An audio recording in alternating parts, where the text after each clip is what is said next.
times of constant change. And here's the thing, the headline. If change is happening all the time, and I'm going to suggest to you that it is, or at least let's play with that idea.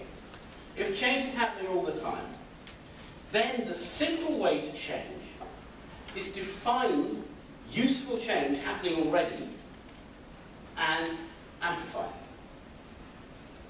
Okay? If change is happening all the time, then we don't need to worry about starting change because it's happening all the time. What we have to get good at is spotting useful change, change going in the right direction, and expanding on it, amplifying it, doing more of it, adding to it, making it bigger. And that's the key idea behind Rutenso. Find useful change and amplify it. So let's start to see how that plays out then. An alternative version of our 6 principles. So the first one will come as no surprise. Rather than change is hard and unnatural, on this side, we're going to say change is happening all the time. It's not hard at all. It's very easy. In fact, it's stability that's hard. You have to work very hard to keep things stable. I think that's right. Rather than set goals and targets, you want to identify the direction you want to go in.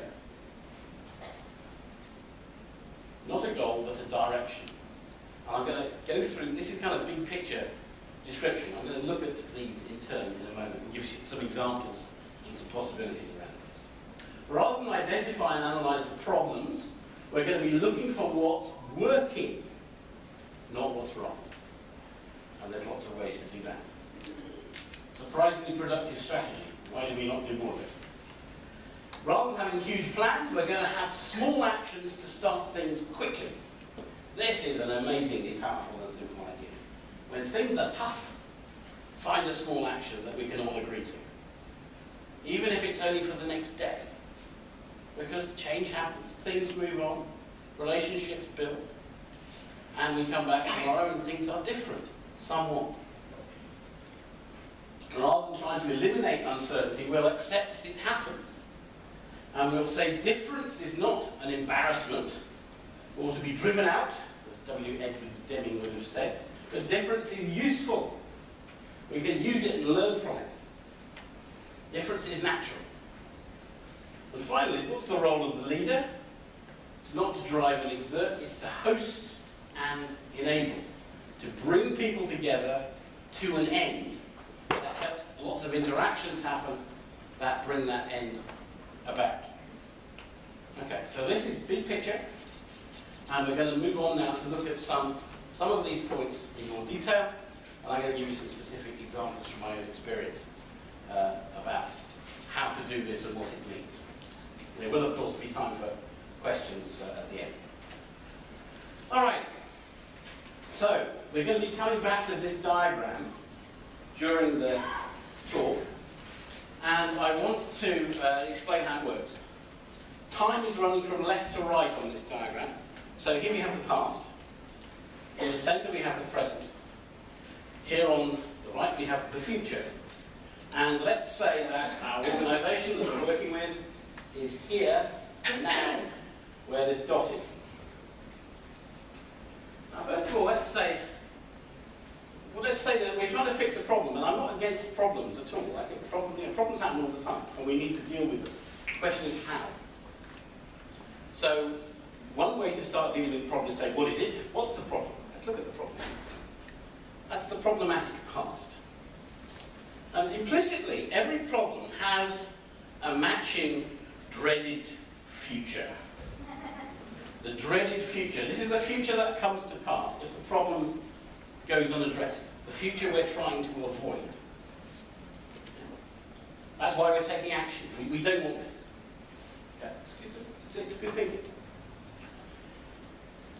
But however, there's something that's more useful here, which is the idea of what's the better future that we'd like, and what would be signs of that better future starting to happen.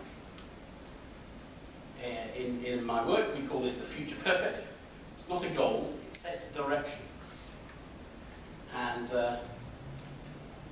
It's a sign that you can see the future perfectly, better future, is not the same, of course, as the dreaded future. But what's its relationship to the dreaded future? Let's think about this using a very simple analogy, a shopping list.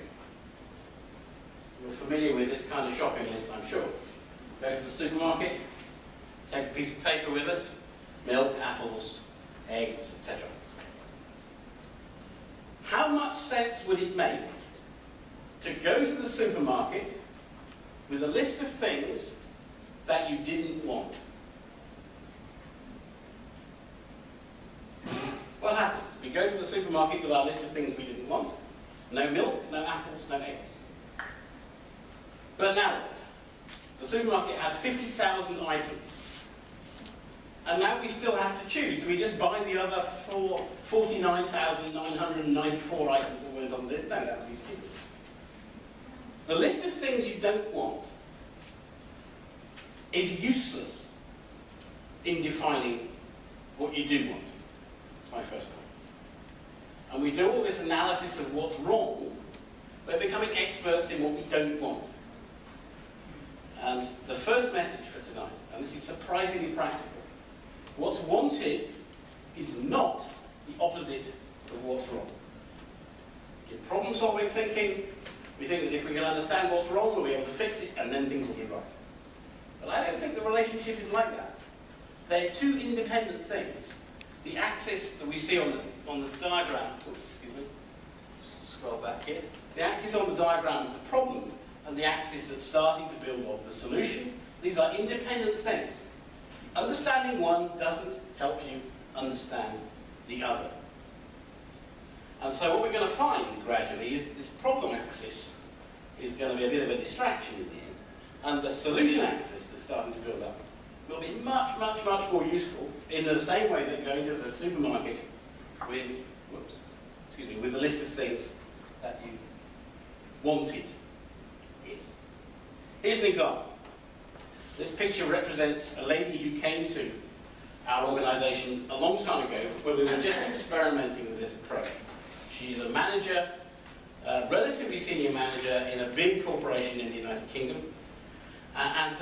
We were coaching her, and she said she had a problem with panic attacks at work. Panic attacks at work. So let's think, two ways of tackling this.